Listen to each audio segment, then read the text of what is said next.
Je vous mentirais si je disais que la semaine a été calme. Et non, hélas, l'actualité pédocriminelle est toujours aussi chargée. Cette semaine, 9 faits ont attiré mon attention. Premier fait, 3 mars 2023, source France 3.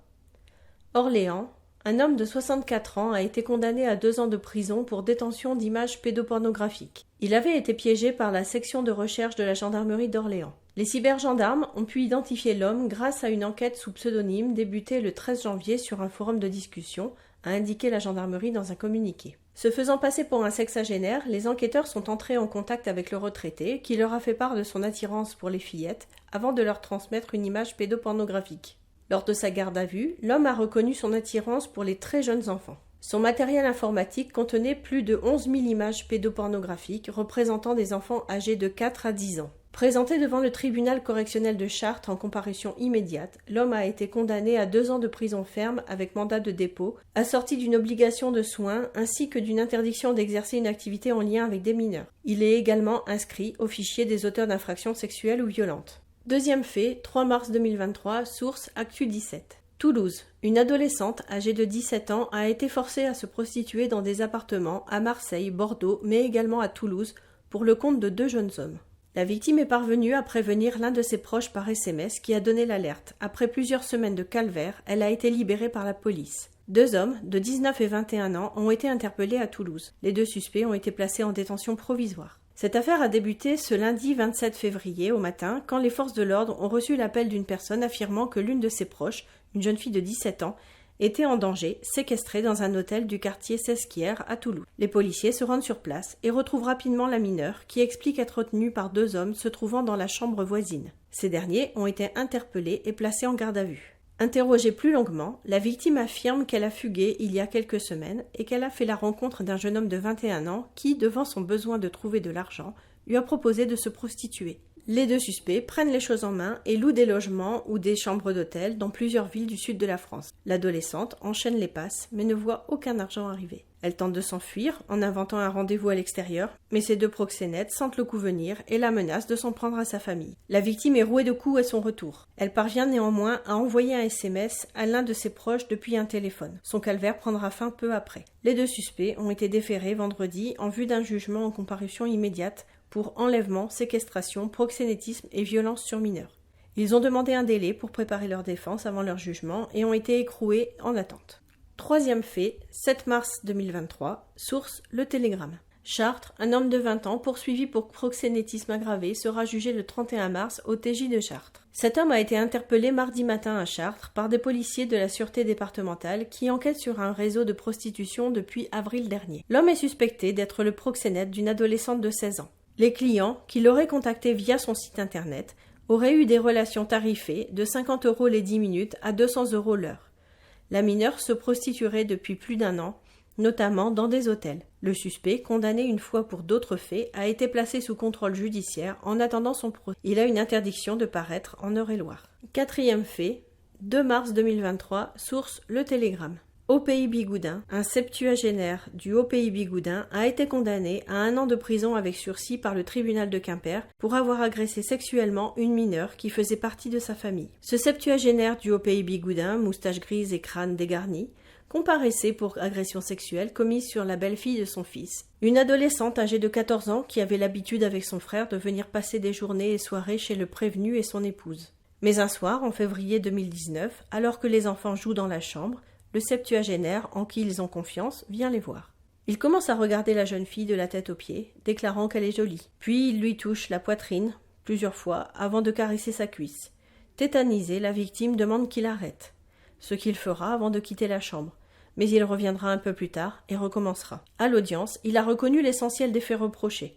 « Je n'ai jamais réussi à me l'expliquer. J'ai pété les plombs », a indiqué cet homme au casier judiciaire vierge, tout en précisant qu'il n'était pas attiré par les jeunes filles. Il ne prend absolument pas la mesure de ce qu'il a commis. C'était son grand-père d'adoption, a déploré l'avocate de la jeune victime, qui porte aujourd'hui une part de culpabilité, car cela a fait exploser une famille.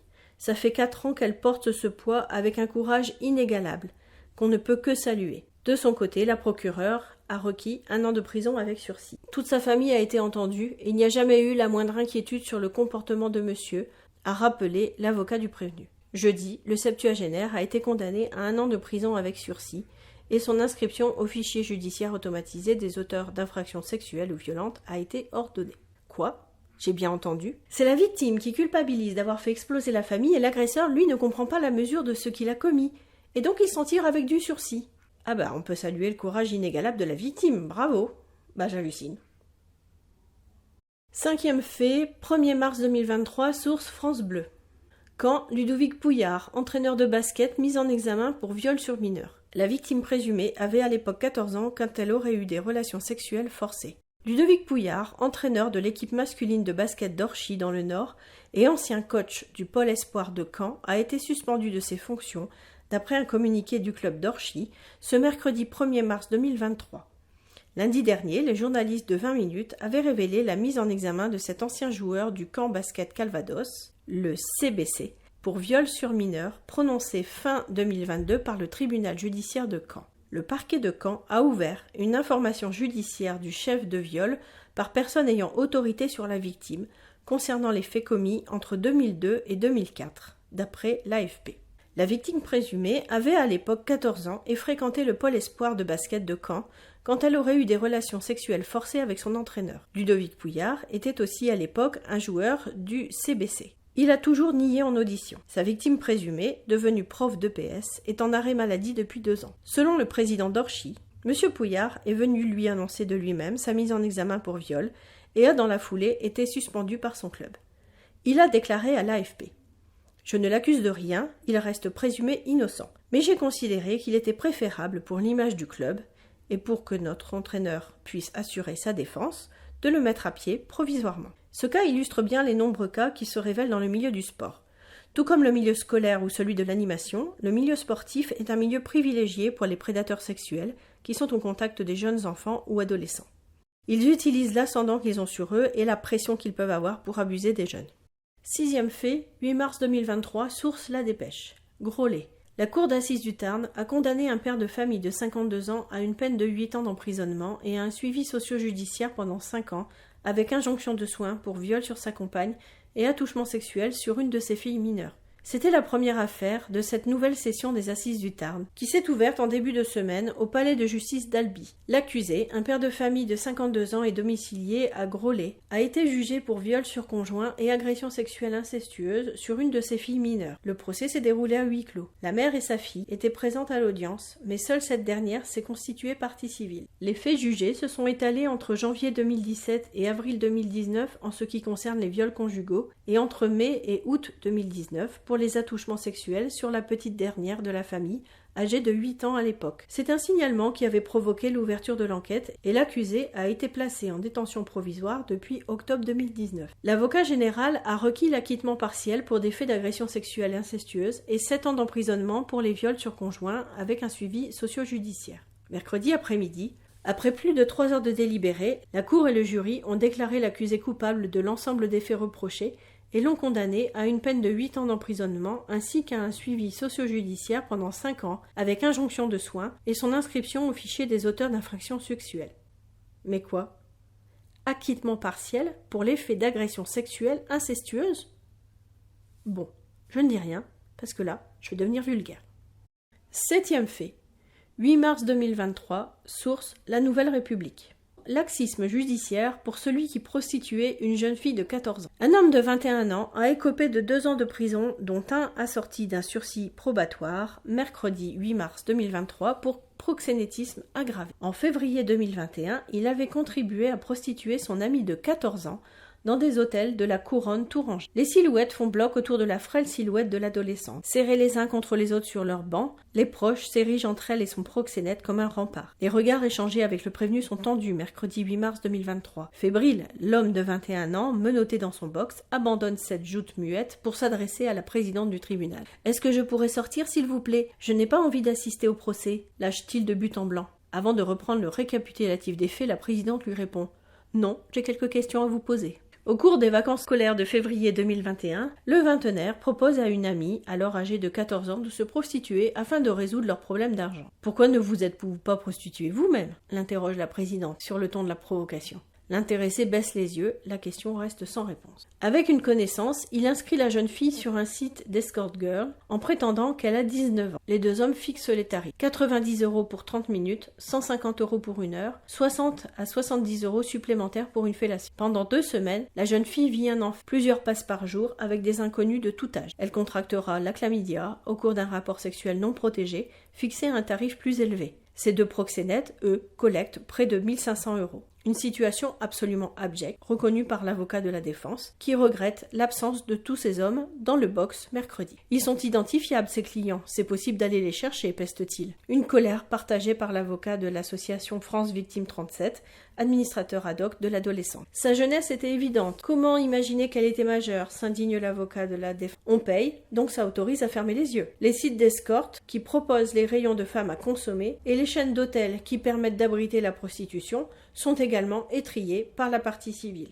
Tour Nord, Parcé mêlé, Chambray-les-Tours, l'adolescente, flanquée de ses 2 proxénètes, change régulièrement d'hôtel. Elle l'a toujours bien voulu, elle est toujours venue, je ne l'ai jamais frappée, assure le prévenu depuis son box, sans témoigner une once d'empathie pour la victime. Un consentement absolument impossible à 14 ans, rappelle le ministère public, qui requiert 3 ans d'emprisonnement ferme avec maintien en détention à l'encontre du prévenu. Le tribunal le condamne finalement à 2 ans d'emprisonnement, dont un assorti d'un sursis probatoire pour une durée de 2 ans avec maintien en détention. À titre de peine complémentaire, il lui est interdit d'entrer en contact avec la victime pendant les 3 prochaines années. 8e fait. Carcassonne, le violeur en série Sébastien Dutheil à nouveau condamné. Sitôt sorti de prison, il récidive à 3 reprises. Ce mercredi 8 mars, un homme de 42 ans a été jugé à huis clos devant le tribunal correctionnel pour 3 agressions sexuelles sur des fillettes qu'il a reconnues. Il avait déjà été condamné à 13 ans de réclusion criminelle par la cour d'assises de l'Ardèche en mars 2014 pour viol et agression sexuelle sur mineurs. Le 28 mars 2014, Sébastien Dutheil, alors âgé de 33 ans, avait été condamné à la peine de 13 ans de réclusion criminelle par la cour d'assises de l'Ardèche à l'issue d'un procès tenu à huis clos où il avait été reconnu coupable de 2 viols et 9 agressions sexuelles ou tentatives commises sur des mineurs âgés de 6 à 17 ans dans des campings entre 2010 et 2012. La Cour avait aussi assorti son verdict d'une peine de sûreté des 2/3 et d'un suivi socio-judiciaire avec une injonction de soins pour une durée de 10 ans après sa sortie de détention. 9 ans après cette condamnation criminelle, c'est à la barre du tribunal correctionnel de Carcassonne que cet homme, aujourd'hui âgé de 42 ans, est réapparu ce mercredi matin pour répondre de 3 agressions sexuelles sur des fillettes à Carcassonne, mais aussi dans le Limousin. En détention à la maison d'arrêt du chef-lieu audois depuis la mi-mai 2022, pour n'avoir pas respecté l'injonction de soins prononcée par la cour d'assises de l'Ardèche afin d'éviter la récidive, c'est sous escorte policière que Sébastien Dutheil est ainsi arrivé devant le tribunal ce mercredi matin. En récidive de récidive en la matière, c'est pour cette fois-ci répondre de 3 agressions sexuelles sur des mineurs que le quadragénaire pervers a été jugé. Le 21 juillet 2022, c'est à une fillette âgée de 12 ans que le prévenu avait imposé une agression sexuelle à Carcassonne en lui touchant le sexe après avoir baissé sa culotte. Le 12 février 2022, toujours dans le chef-lieu audois, il avait ensuite saisi une jeune fille en lui posant la main sur la bouche pour ne pas qu'elle crie, mais cette dernière était finalement parvenue à se sortir des griffes de son agresseur en se débattant fortement. Le 7 mars 2022, c'est dans le Limousin, à Lauragais, que Sébastien Dutheil a de nouveau sévi sur une jeune victime en lui caressant le sexe sous ses vêtements, après l'avoir plaqué contre un arrêt de bus. Des faits pour le moins traumatisants, pour lesquels l'avocate d'une des jeunes victimes a sollicité du tribunal que les débats se tiennent à huis clos. De la personnalité du prévenu, on apprend que ce prédateur sexuel avait déjà été averti par la justice avant son jugement devant la cour d'assises de l'Ardèche en 2014, avec une première condamnation pour agression sexuelle en 2000 et un rappel à la loi en 2005. Des actes qui traduisent une montée en puissance pour lesquels l'intéressé ne peut expliquer ses actes autrement que par des pulsions. Il y a 9 ans, le parquet avait ainsi requis 15 ans de réclusion contre ce carleur jugé pour 2 viols, 9 agressions et tentatives d'agression sexuelle sur des fillettes surprises de nuit dans des campings ardéchois. Interpellé le 10 août 2012 après la découverte de son ADN sur la culotte d'une néerlandaise de 12 ans, violée le 27 juillet dans un camping du sud de l'Ardèche, Sébastien Dutheil avait alors spontanément reconnu d'autres agressions en exprimant des remords. Au total, il estimait avoir commis 10 à 20 agressions remontant pour les premières à l'été 2010. Ce mercredi 8 mars 2023, après 3 heures de débat à huis clos et 1 heure de délibéré, c'est à la peine de 11 ans de prison que Sébastien Dutheil a finalement été condamné pour avoir de nouveau récidivé dans l'Ouest audois. Une peine de 12 ans avait été requise quelques heures auparavant par la substitut du procureur. Outre la peine de 11 ans prononcée à son encontre avec un mandat de dépôt, le tribunal a ordonné un suivi socio-judiciaire de 10 ans avec une injonction de soins, ainsi qu'une interdiction définitive d'exercer une activité en lien avec des mineurs. Et voilà encore une preuve de la récidive inéluctable des pédocriminels. 9e fait, 9 mars 2023, source 20 minutes.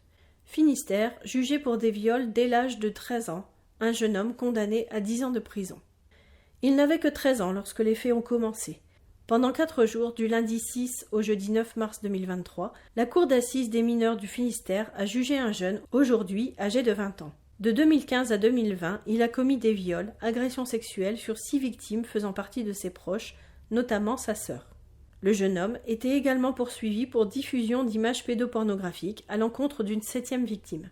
Il est condamné à 10 ans de réclusion criminelle et 7 ans de suivi socio-judiciaire.